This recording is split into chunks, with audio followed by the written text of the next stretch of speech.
আসসালামু আলাইকুম।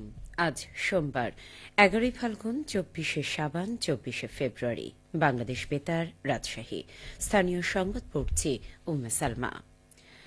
রাজশাহী জেলার প্রাথমিক শিক্ষার মানোন্নয়ন ও সুশাসন নিশ্চিতকরণের লক্ষ্যে জেলা প্রাথমিক শিক্ষা কর্তৃপক্ষের সাথে সচেতন নাগরিক কমিটি সনাকের এক অধিপরামর্শ সভা অনুষ্ঠিত হয়েছে।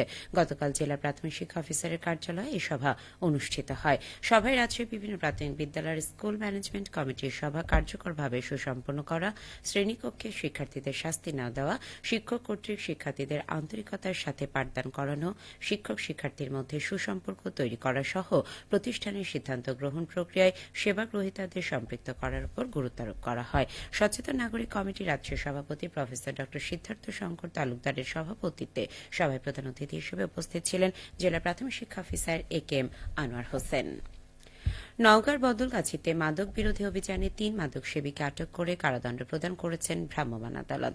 গতকাল আদালত পরিচালনা করেন নির্বাহী ম্যাজিস্ট্রেট ও উপজেলা নির্বাহী কর্মকর্তা সিরাজ জাহান সনি। এ সময় জানানো হয়, মাদক বিরোধী অভিযানে উপজেলা স্বাস্থ্য কমপ্লেক্স এলাকা থেকে মাদক গ্রহণকালে স্থানীয় ওমর ফারুক, জাকরাইল গ্রামের মিয়াদ আলী ও জয়পুরহাট সদর এলাকার রিপন হোসেন পুলিশের হাতে আটক হয়। পরে ভ্রাম্যমাণ আদালতে হাজির করা হলে বিচারক মাদকদ্রব্য নিয়ন্ত্রণ আইন 2018 সালের 36-5 ধারা অনুযায়ী ওমর ফারুক ও মিয়াদ আলীকে 15 দিনের বিনাশ্রম কারাদণ্ড ও 400 টাকা জরিমানা এবং রিপন হোসেনকে 30 দিনের বিনাশ্রম কারাদণ্ড 200 টাকা জরিমানার আদেশ দেন। এরপর দণ্ডাদেশপ্রাপ্তদেরকে জেলা কারাগারে পাঠানো হয়েছে। পবিত্র মাহে রমজান উপলক্ষে বগুড়া শহরের বিভিন্ন মার্কেট কমিটি ও শ্রমিক ইউনিয়নের নেতৃবৃন্দের সাথে মতবিনিময় সভা অনুষ্ঠিত হয়েছে। গতকাল জেলা পুলিশের আয়োজনে পুলিশ সুপারের কার্যালয় সম্মেলন কক্ষে এই সভা অনুষ্ঠিত হয়। সভায় জেলা পুলিশ সুপার জেদান আল মুসা এতে সভাপতিত্ব করেন। সভায় বগুড়া শহরের ট্রাফিক নিয়ন্ত্রণ, নগদ টাকা পরিবহনে পুলিশ এসকর্ট প্রদান, চুরি ছিনতাই রোধকল্পে পুলিশ টহল, ডিবি ডিএসবির কার্যক্রম বৃদ্ধি সহ অন্যান্য আইন শৃঙ্খলা বাহিনীর সহযোগিতায় জনগণের যানবাহনের নিরাপত্তা বৃদ্ধিতে প্রয়োজনীয় ব্যবস্থা গ্রহণের বিষয়ে আলোচনা করা হয়। এ সময় জেলা পুলিশের ঊর্ধ্বতন কর্মকর্তা সহ মার্কেট কমিটি ও শ্রমিক ইউনিয়নের নেতৃবৃন্দ উপস্থিত ছিলেন।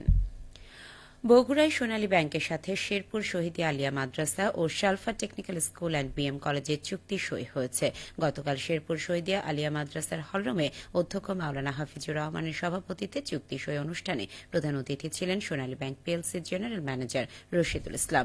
এই চুক্তি সইয়ের ফলে সোনালী ব্যাংক পেমেন্ট গেটওয়ের মাধ্যমে শিক্ষার্থীদের ভর্তি ফি, বেতন ও পরীক্ষার ফি সহ বিভিন্ন চার্জ আদায় করতে পারবে ওই দুটি প্রতিষ্ঠান। প্রিন্সিপাল অফিস বগুড়া সাউথ ও শেরপুর শাখার অ্যাসিস্ট্যান্ট জেনারেল ম্যানেজার আলিয়া ফেরদৌসের সঞ্চালনায় এতে বিশেষ অতিথি ছিলেন উপজেলা মাধ্যমিক শিক্ষা অফিসার নজরুল ইসলাম, সোনালী ব্যাংক পিএলসির ডেপুটি ম্যানেজার ও বগুড়া সাউথের প্রিন্সিপাল অফিসার জাহাঙ্গীর আলম সিদ্দিকী।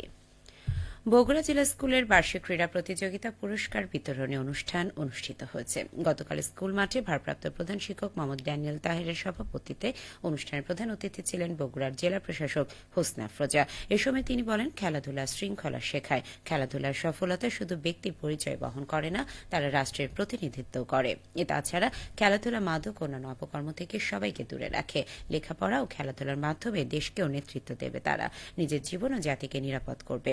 অনুষ্ঠানে উপস্থিত ছিলেন সরকার আজিজুল হক কলেজের উপাধ্যক্ষ প্রফেসর মোহাম্মদ আব্দুল ওয়াহিদ সরকার, অতিরিক্ত পুলিশ সুপার হোসেন মোহাম্মদ রায়হান, জেলা শিক্ষা অফিসার মোহাম্মদ রমজান আলী আকন্দ। গতকাল নাটোরে 2 মিলিমিটার বৃষ্টি রেকর্ড করা হয়েছে। বসন্তের এই বৃষ্টি কৃষির জন্য সহায়ক হয়েছে। বিশেষ করে শুষ্ক এই সময়ে আমের মুকুলের জন্য বৃষ্টি আশীর্বাদ। এছাড়া বোরো ধান, সবজির জন্য উপযোগী। বৃষ্টির পরিমাণে অল্প হয় রসুন ও পেঁয়াজের জমিতে পানি জমতে পারেনি। জমি থেকে সরিষা কর্তন প্রায় শেষ হতে কোনো ক্ষতিও হয়নি। শীষ বের না হয় গমেরও কোনো ক্ষতি হয়নি। কৃষি সম্প্রসারণ অধিদপ্তর নাটোর জেলা কার্যালয়ের ভারপ্রাপ্ত উপপরিচালক এ.কে.এম. সাদিকুল ইসলাম জানান, জমি কিংবা বাগানে শস্য এবং ফলের জন্য এই বৃষ্টি আশীর্বাদ। সবশেষে আবহাওয়া। আজ সকাল 6টায় রাজশাহীতে তাপমাত্রা ছিল 15.8 ডিগ্রি সেলসিয়াস। এ সময় বাতাসে আর্দ্রতার পরিমাণ ছিল 97%। রাজশাহীর পার্শ্ববর্তী এলাকায় আজ সূর্যোদয় হয়েছে ভোর 6:32 এবং সূর্যাস্ত সন্ধে 6:05। সংবাদ শেষ হল। আমাদের পরবর্তী স্থানীয় সংবাদ দুপুর 12:10।